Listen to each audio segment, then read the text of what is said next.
To have sustainable food security, African countries would do well to apply more appropriate technologies and financing approaches to agriculture and agricultural processing. Can we do this? Can we look at our agricultural value chain financing, since access to capital is critical to even get started? Anita Campion, president of Connexus in the United States, was in our Magnus studios to discuss this. Anita Campion is a well-known development expert who has had practical experience in many African countries. She has recently brought her famous Cracking the Nut Agricultural Value Chain Conference to Rwanda and Ghana. Please join us in our discussion with Anita Campion.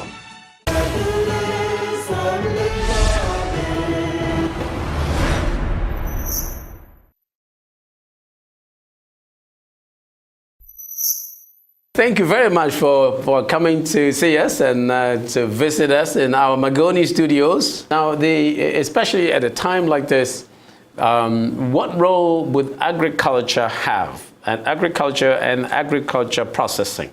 First of all, agriculture is extremely important to Nigeria and all of Africa. The big advantage that Africa has is that there's a lot of arable land that is still not used, not cultivated, so there's potential to expand. But I think that one of the things that I also talked about is, as I've talked to people, there's the main crops keep getting, mentioned again: rice, sorghum, millet, maize, and those are really kind of what we consider staple crops, and those are important. They're especially important for food security, and I know that that is, a legitimate concern for Nigeria. In fact, I read in the Vanguard newspaper this week that approximately 41% of all Nigerian children under the age of 5 are suffering from stunting, which is, that's been an issue. It's a very high rate. And the problem with stunting is that once you've had that much malnutrition, that you're stunted, your brain potential is limited for the rest of your life. So you're talking about limiting a child's entire future. So we really do need to get on top of that. The other thing that's interesting about the food security aspect is that they've recently figured out that women's health at the point of conception is just as important as when they're breastfeeding. And so the problem is we don't know exactly when the point of conception is going to come. So we need to do a better job of keeping young women healthy and well-nourished all the time. Where is the nutrition issue? What are we missing that's causing, in your mind, the stunting? That's a good question. And unfortunately, I don't know Nigeria well enough, but I'm sure that there's been some research out there. A lot of times it has to do with not enough protein getting into kids' diets, too much starch, not enough horticulture, not enough fruits and vegetables as well. And so, those would be interesting things to look at for sure, and to see what do we need to encourage in the diet that would make the most difference to reduce that stunting right away. So just to give you a sense of, in Ghana, we've been actually working on a Feed the Future food security initiative funded by USAID, where we've actually been working with financial institutions to train them how to do agricultural finance. And so encouraging them to invest in these, it only focuses on rice, maize, and soy, which are these staple crops. And usually financial institutions don't want to go to those staple crops because they don't usually have the increase in value like some of the cash crops do. But we've been able to facilitate more than $100 million in finance through that project in just 3 years. Where did the money come from? Through the local financial institutions. So it's primarily local banks, and now we're working even more with local microfinance institutions because they're better at serving women and getting out smaller loans. But it's been targeted at the small, medium, and large enterprises. And I, to be honest, have been surprised that the project has been that successful, and drilled down and looked to see, was it all large? And it wasn't. There was actually a really good balance of small enterprises receiving access to finance. Now, I know that you have good expertise on microcredit and microfinancing. From the discussions that we had in Washington when we visited AED, and then in discussions we had when you came here 10 years ago, I know that you have tremendous expertise in that arena. Where do you see, I'm not sure if you've been looking at microfinancing in Nigeria that much, but maybe even from a cursory point of view, where do you see us in Nigeria going with microfinancing now? Are we on the right path? Do we have the right volume? Is the problem access to credit? Is it interest rates?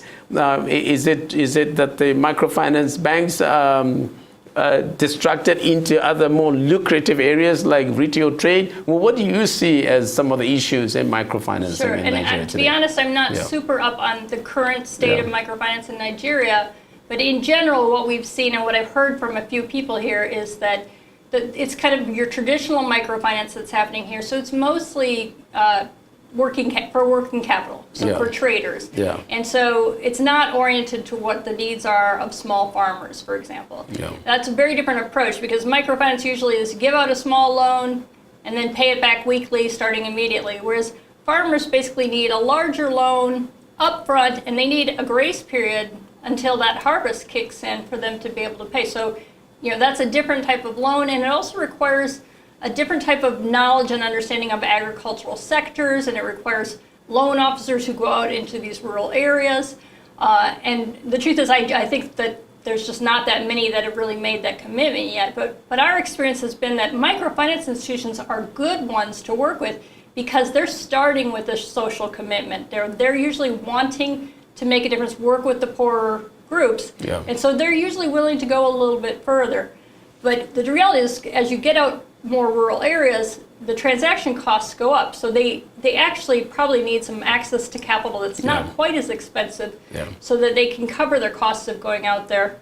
The other thing that we've seen is that there's ways to organize groups of farmers and create what we call agricultural value chain finance that can be much more efficient, where you're lending to a whole group of farmers simultaneously and then using a group guarantee system that's very familiar with the microfinance institutions, so that when they're going out there dealing with 30 lenders, 30 borrowers, at one point rather than just one or two at a time. So there's lots of different ways too that we've been using the relationships that exist between processors and producers to try to reduce risk. So for example, in Ghana, we helped to create a product that was working with, what was the name of the bank? Zenith it's Bank? Here. Yeah, Zenith Bank. I noticed it's here too. Yeah. Zenith Bank and a rice processing firm and a bunch of rice producers. And because the processor was willing to pay the loans back directly before they gave the rest of the money to the rice producers, then that created kind of a guarantee for the bank, and so the bank was having to lend at a very reasonable interest rate. And there's lots of ways those relationships of kind of within the value chain can be very helpful in reducing risk and facilitating access to credit. And like you said, processing and anything where you can add value is a good direction to go. So, what I'd like to see for Nigeria is even more investment in the things that will bring you some hard currency. Cocoa, I know you've worked in, and cashews. My understanding is that the price of cashews is going through the roof, and there's just not enough planted out there even. So that's a little bit longer term proposition, but it could work very well for the north. And ginger and sesame, and there's a bunch of crops that are in high demand on a global level. But if you process those in Nigeria, can you market them outside of Nigeria? Can you market them in the United States and in Europe? That's a challenge. Yeah, no, and I understand one of the problems that happens too is that, and I've heard this happened recently. What was the sector? Cocoa. I think I heard it.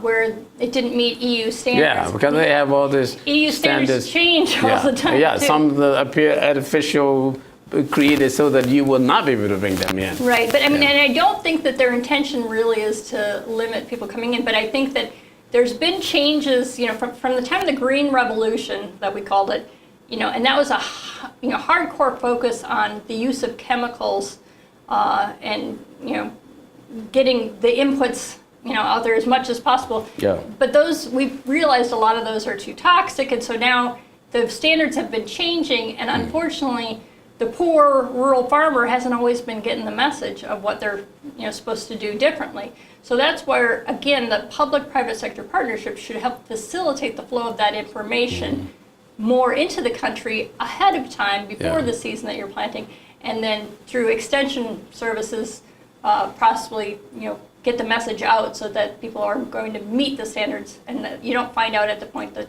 you're harvesting. Yeah. Well, on that note, I want to thank you so very much, Anita. You are wonderful. Thank you. It's been a pleasure. Yeah, you are fantastic. We appreciate you. I wish you continued success with everything you're doing. Thank you very much. Stuff. We say amen to that. Amen. All right, thanks.